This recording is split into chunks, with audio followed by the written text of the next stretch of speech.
A recent experience has caused me a certain level of fear and trepidation at the idea of taking a cruise. Now, it's not my natural disposition to be afraid to be on a boat or to be on the water.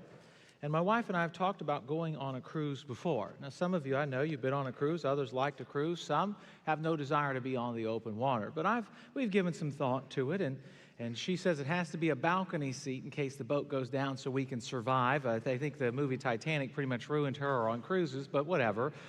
So I have to be honest with you, though. My wife plans the cruise. I'm a little hesitant. So I've already decided, based on past experience, any future boat trips, period. Even if it's on your fishing boat, I'm planning it. My wife can't plan it. I love her. She loves to plan things, funny things, spontaneous things, things that we've never done or experienced. And so, by the way, I've been dying for 4 years to tell this story to you all. So anyway,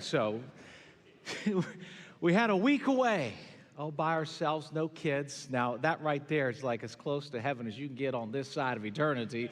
But anyway, kids are a blessing, but a week away from them, well, that's heavenly. So we were on our way to Florida, and this was right after Florida opened back up. And so everybody from the other 49 states flooded to the beaches, and nobody was social distancing at all. But that's a good thing, so we were all just getting herd immunity. So I digress. But so my wife says, we're going to go. I got some fans over here, by the way. They're just helping me all the time, egging me on and encouraging me. So she says, we're going to go on a dolphin cruise. Now, at first, it sounds fun. It sounds, maybe even sounds like a class you'd take in college, right? You know what I mean? It feels like we're going to get a little education on the dolphins. We're going to see some stuff. And we go to get on the boat, and she says, you're going to love it. It's going to be amazing. She says the advertisement says all you can drink. Now, at that moment, that should have been a red flag.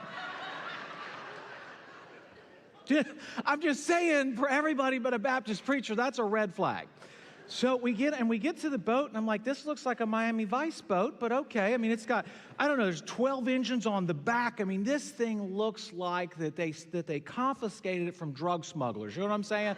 This is a boat of all boats. So we get on it, and we head out. We kind of take a minute. We get out, and we're going so fast. I'm like, we're not going to see any dolphins. Well, the next thing you know, they turn on the music, and I didn't realize it, but at that moment I realized it, that we had signed up for a booze cruise. Here we are. I'm in the back. My wife and I are sitting in the back. The waiter, he looks like a Chippendale dancer, and he's pouring drinks. And they hand us a cup, and I hold my hand over the top of my cup the entire time. I'm like, no, where's water? Please, someone get me some water. And then we were concerned. We pulled over. This was like a 2-hour cruise. But anyway, we pulled over for 5 minutes. They saw some dolphins. They turned down the music. Everybody looked on one side. And then there we went for the next hour on the booze cruise. So there was the Baptist preacher repenting, praying, and having his hair blown back at 150 miles an hour. So now you know why I'm hesitant to get on a cruise with my wife, okay? So I've confessed my sin. Some of you are going to say, I can't believe our preacher. But anyway, you say, I can't believe our preacher's wife. So let's move on. You can't escape from God. You can't. Wherever you are, He's there. There's nowhere you can go that God isn't there. Nowhere. He sees everything. He knows everything. Jonah thinks he can escape God, but God prevents Jonah's escape. Here's the question as we come into this text today. Did God already know that Jonah would flee? And we know the answer, yes. Was it part of God's plan that Jonah flee? Yes. Here's why. 2 things. I want you to just make mental notes or physical notes of this. 2 things. Number 1, this was going to be part of Jonah's preparation. God was going to use this fleeing, this disobedience, as part of His preparing Jonah. Isn't that strange that God will even use your disobedience to prepare you for what He's called you to do anyway? You can't outrun God. You can't run from God's call on your life. You may say, I'm doing it right now. I'm going to say, well, no, the Lord's preparing you. Just hang on. We're all going to wait. We're all going to pray and wait, because there's an appointed time when you're going to stop the running, and you're going to realize in the running, God was still with me, preparing me all the way. The other thing is what Jonah didn't know is God was going to use him twice. Think about that. I mean, I'll show you, God. I'll teach you a lesson. I'm not going to go to the Gentiles that you told me to go to. I'm going to rent a boat and go the opposite direction. And then guess what God does? He surrounds him with Gentiles and then uses him even as a reluctant instrument of his grace to proclaim his word, that is, to reveal revelation to those who desperately needed it. So even in the midst of your rebellion, you cannot remove God's call on your life. And God is so sovereign over all history and your life that he uses you in your rebellion. Now, that's certainly not a license to rebel, because there's going to be pain in the rebellion. See, part of the training, so what we want to recognize is that ship and the great fish, well, that was seminary for Jonah. That's where he was going to learn a lot about God. As he continues in this deep dive into chaos, this is really for Jonah. I want you to understand what the author intends for us to hear. That is, this is a journey from life to death for Jonah, but then from death to life.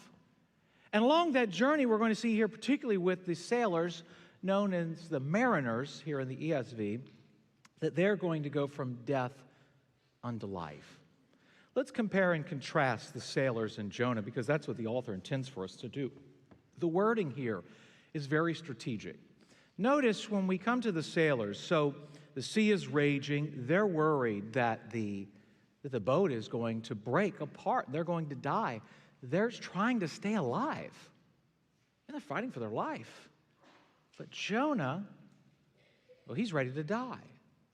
So we're going to see the opposite. And you say, well, God couldn't use someone like Jonah, but we're reading the book of Jonah. And he used somebody like Jonah. Well, God couldn't use somebody like me. So you mean to tell me you're running from God and you're ready to die? Well, guess what? God used man just like that. Just like that. Jonah was ready to die. They wanted to live. Notice they are hungry for revelation. What I mean by revelation is not the book so-called name, but by revelation from God. They're hungry for information that can only come from God. Jonah, on the other hand, is reluctant to communicate revelation. He doesn't want to give anybody revelation from God. And we notice here a couple other things is that they're willing to pray. Jonah refuses to. Find that to be strange, where even Jonah's told, arise, cry out, call out to your God, but he's unwilling to pray. They appear to be noble and pious, while he appears to be selfish. And then you notice in his response, he says, I fear the Lord. And that word fear is often used in the Old Testament and certainly used here to mean as a worshiper, as one who worships.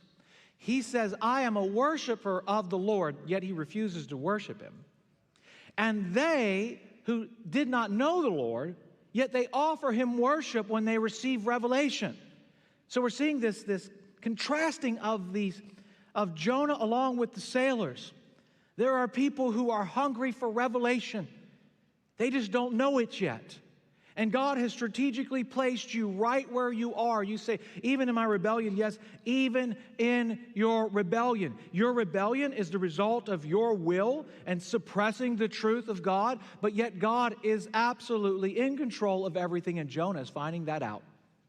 He's in control at the sea, on the sea. He's in control of that ship. He's in control on the land. He's in control every single place, every single moment of your life. Now that's heavy. That may even create somewhat of a paradox in your mind. But if God is not in control, then who is? Is this just left up to us to figure out?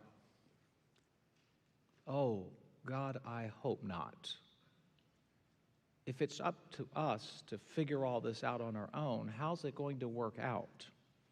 Well, whenever we suppress God's truth and we step away from God, what does that look like? We have the book of Judges as an example of what that looks like. There was no king in Israel, and every man did what was right in his own eyes. What does it look like when every man does what is right in his own eyes? It's anarchy. It's chaos. Jonah is fleeing from the presence of the Lord, but yet God is everywhere. The temple in the Old Testament was often synonymous with the presence of the Lord. And so in Jonah's he has some theological understanding of the Lord, but he's also limited in his understanding. And so he's probably equating the presence of the Lord with the temple, and in fleeing the temple would, in a sense, be fleeing his calling. Because in his answer here, he says, I am a Hebrew who worships the Lord, the God of heaven who made the sea and the land. Now this creates a crisis for everybody. There's a crisis for everybody on this ship. Everybody. First of all, there's a worldview crisis for the sailors. Well, they come on the boat, they've got a belief. Here's a couple of their beliefs. Now, not the sailors particularly, but just generally. For example, they were probably Phoenicians or descendants of the Phoenician culture, because they were the shipbuilders and the sailors of the ancient Near East. So first of all, they would have believed that there were gods who controlled the sea. That was their jurisdiction. You had to worship that particular god. Now, if you notice what happens in the storm, they're calling out each one to his own god. So they're just trying to find out, like, which god has jurisdiction here, okay? Which god has jurisdiction over where I'm at right now? So it's kind of perilous for them. Not only are they facing a storm, you got to figure out what god has jurisdictional rights. That's creating an immense crisis.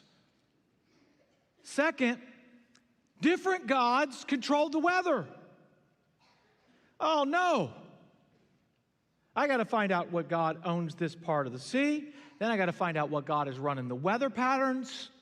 And then, to make it worse, every ship was allegedly endued with the spirit of a god or goddess.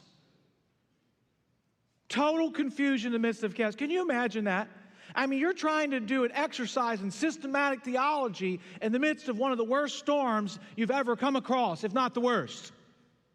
Can you imagine that guy on the Titanic? He's wanting to pontificate on theology. You're having to chuck cargo over the side to lighten the load so it doesn't break up, and you got that theological nerd carrying on about, we got to figure out what God this belongs to, and did we offer the right sacrifices to that God? And you're trying to stay alive in the midst of that crisis? Complete, total chaos. Intellectual chaos, spiritual chaos, physical chaos. It is the most chaotic scene you can imagine. That's what the author wants you to see here. Because many of you are like, that's just the storm. I know the one who the sea and the wind obey. Oh yeah, you know that. Mark chapter 4. Who is this that even the sea and the wind obey him? Well, we know the Lord Jesus Christ. We know that he is sovereign over all creation. They didn't know that.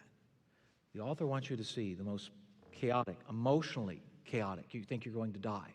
The emotions there, unbelievable. Spiritual. Who owns the rights to this storm, this chaos? On whose account is this happening? And then the physical component of the fact that you're being thrust about in a storm that is raging around you. Now, they ask the question, on whose account is this? I don't think the question is about Jonah. I think that question, if you notice the questions they ask him, I think the question there, as we'll get into in just a minute, is on which God should we be talking to right now? So in this crisis, we see this as a worldview crisis. Everything that they believe is being challenged right now. This is the ideal moment to share the gospel. Because at this moment, listen, they are hungry, if not hungrier than they've ever been for revelation. God gives you these divine, strategic moments in your life, and we must seize them. See, the elements that Jonah thinks that he can use to escape God. Let me show you how amazing our God is. Jonah thinks that he can use the sea, the wind, and a ship to escape God. God uses all three to hinder his escape. And in the midst of that, he uses all three to bring about his will. Jonah's getting an education in who's control and in who's in control at all times. So this is a crisis not just for the sailors, but it's also a crisis for Jonah. He's receiving a foremost education, one that he would not forget. This is a life or death crisis. The sailors, they're desperate in their prayers, but also desperate in their actions. They're throwing all the cargo over. Jonah, he doesn't care. In fact, he's in the cargo room. What are you doing in the cargo room? You notice the captain is kind of surprised. You can imagine they're chucking cargo. As you're getting rid of things, you come down and here's a guy, he's asleep. Now that's interesting that he's asleep. So we were flying to our daughter's graduation and we had a little bit of turbulence and I was sitting working through memorizing parts of Jonah.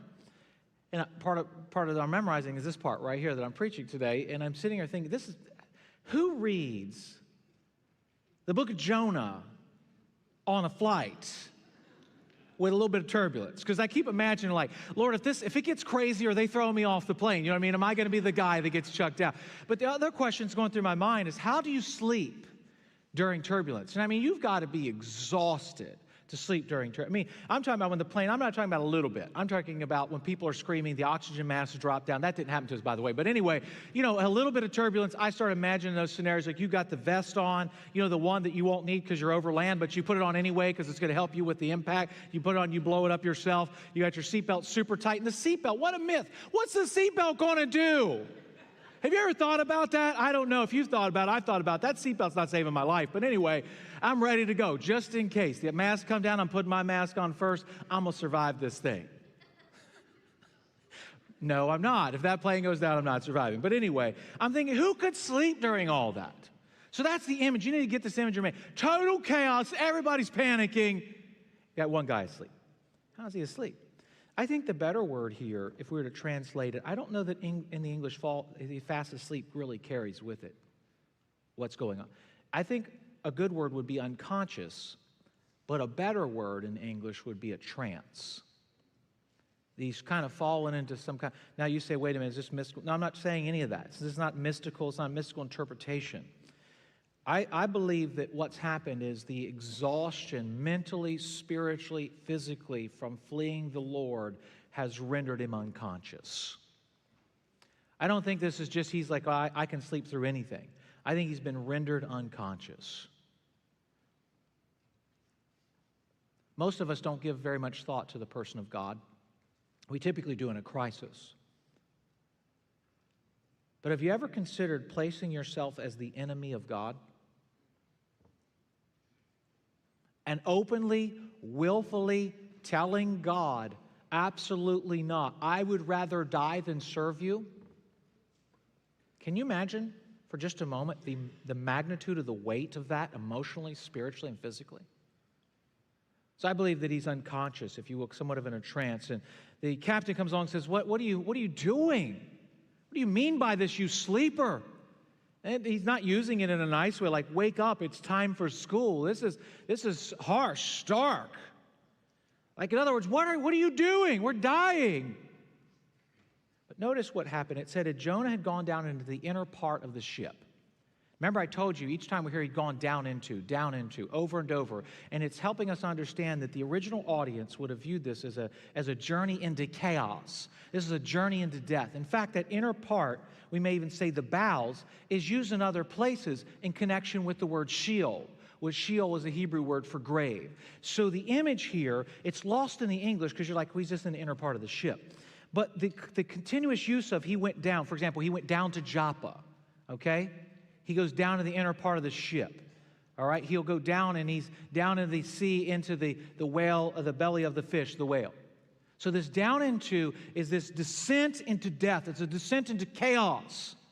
He's continuing this descent. That's the image, and I think that's why the word trance is better, because as he continues into this descent, he's coming closer and closer to the point of death, to where he's almost, if you will, the image is he's losing consciousness. This isn't just a story. This is God communicating eternal truths about himself. And to flee from the presence of God is a journey into death. We must see that. The text calls us to see that. So it isn't that that was his spot, that was his cabin that he rented.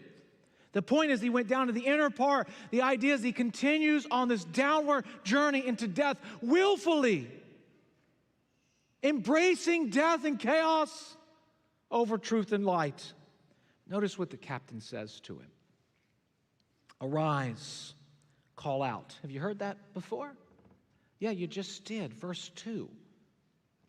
The exact same words. Arise, call out.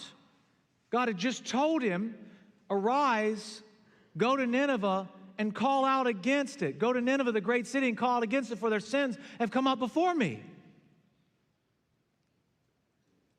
To hear the commission repeated is a reminder that he couldn't run from this commission. He couldn't resign from the commission. You cannot resign from God's call on your life. If you're a Christian, you cannot resign from God's call on your life.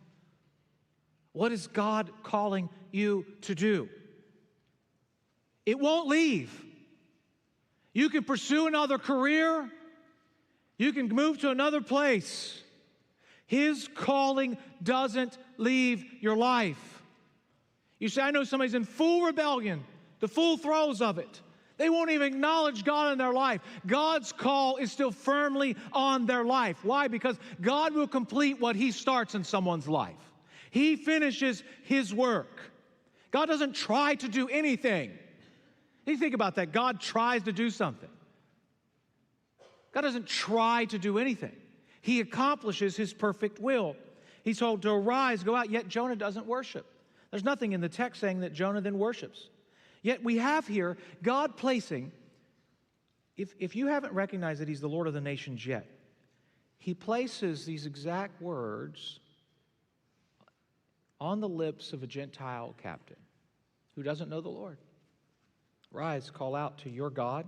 Perhaps that God will give thought to us that we may not perish. Now the captain, in his ignorance, is saying, look, maybe he knows whose jurisdiction this is.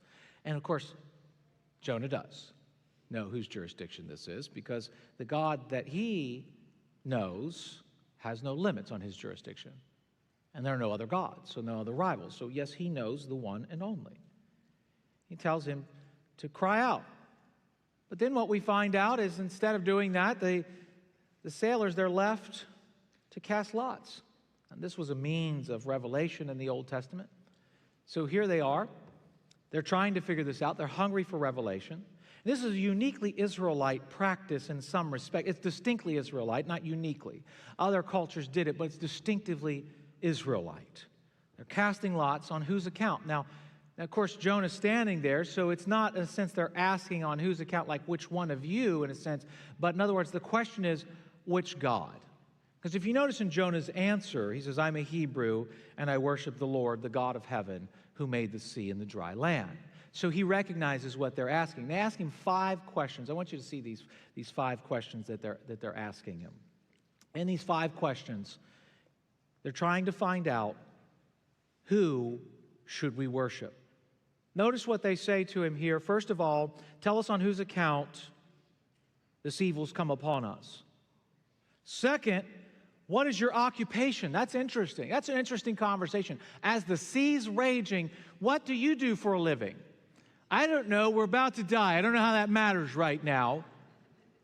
What do you do for a living? What's your job? Well, they know he's not a sailor. That was painfully obvious. Where did you come from? What is your country?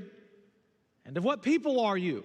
Those questions, they're not asking his address, his ethnicity, just for curiosity, or they just want some background information. They want to know what God is worthy of worship. What we're going to see here in these questions, the answer is the mercy of God. They're hungry for revelation. They're casting lots. A lot falls on Jonah. They're hungry to know, but they don't even know what they want to know. They don't even know what they need to know. Think about God's mercy, and you don't know what you need to know, and you don't really know what you want to know, but yet God already knows what you need to know, and He's going to reveal it in His time and His way. Don't we see God's mercy? The reluctant prophet will now have to be used as God's instrument. He will now have to be used as God's instrument. He will now be the source of revelation. I am a Hebrew. Now, when they say that, this is the way that Israelites would have communicated to non-Israelites. They would have said, I'm a Hebrew. So whenever you see the Israelites communicating the Old Testament to a Gentile people, they'll often refer themselves as a Hebrew. I'm a Hebrew, but he immediately goes into, and I worship the Lord, the God of heaven. Now, I like that he adds here some information. He could have just said, I worship the Lord. I fear the Lord is what he's saying. But he adds some important information, does he not? Notice the important information. who's the God of heaven. Well, that answers the question right there, does it not? Does that not answer the question about the storm? So which God is over the weather? Who's in charge of the weather? Well, I worship the Lord, who's the God of heaven. That's good to know, because that answers one question we needed to know. Got this storm going. What about the sea? Because remember, we had that whole issue, like which God is going to be running this part? Who made the sea and the dry land? He's just, all the questions being answered right here. Let you know there's no one else. There's no competition. There's no rival. I want you to hear in Jonah's answer. Although he's reluctant, yet on his lips comes divine revelation that God is the Lord of the nations. He has no rival. In this statement, all we want to talk about is he's reluctant, but yet what we need to hear is God's mercy in this reluctant prophet's proclamation. In other words, he's saying it like this: there's no one else. He has no rival. There's no one else to call on. There's no one else to cry out to. There's no one else to worship. There's only one. Can you imagine the sound of that hitting your ears in the midst of that? Each one of us has tried to call on his God, and he's not answering, or the goddess isn't answering. It says none of this is working. And he stands reluctantly in the midst of that where God had strategically placed him. And even in that reluctance, God reveals eternal truth. In the midst of this storm, there is no one else. That hasn't changed. That's still the same. In the midst of your storm, there is no one else. He is God and God alone. What a beautiful picture of God's mercy to communicate to them that there is one worthy of worship. Now, of course, in this mercy, we see that Jonah is now compelled. They're asking these probing questions, but then there are a couple key questions. It says that they knew that Jonah was fleeing from the presence of the Lord because he had told them.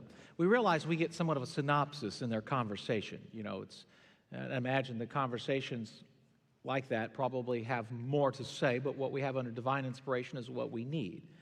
It says that they knew he was fleeing from the presence of the Lord because he had told them. So, of course, what have you done? So if there's only one God and you know him, and you're on this boat, and you were just down there unconscious, what have you done to cause this? Now notice what they try to do. They say, what must we do? In other words, how can we be saved? What must we do to be saved from this storm, but ultimately going to be saved their lives? Notice what happens. Even after he tells them, they show themselves to be very noble and pious, and they try to save Jonah. Look what they do. They try to save Jonah. It says that they try to row back to dry land. They're going to save him. It says they row hard. Now, for us, we're just like, that's just, they're struggling, That's not the way the word's used. The way the word is used in the Hebrew, it carries with it the idea to dig. Literally, in Amos chapter 9, verse 2, it's used with the idea of digging to Sheol or digging to the grave. In other words, all their attempts to save Jonah are basically equivalent to continuing to dig the path for him to Sheol. They can't save Jonah. And you can't save yourself.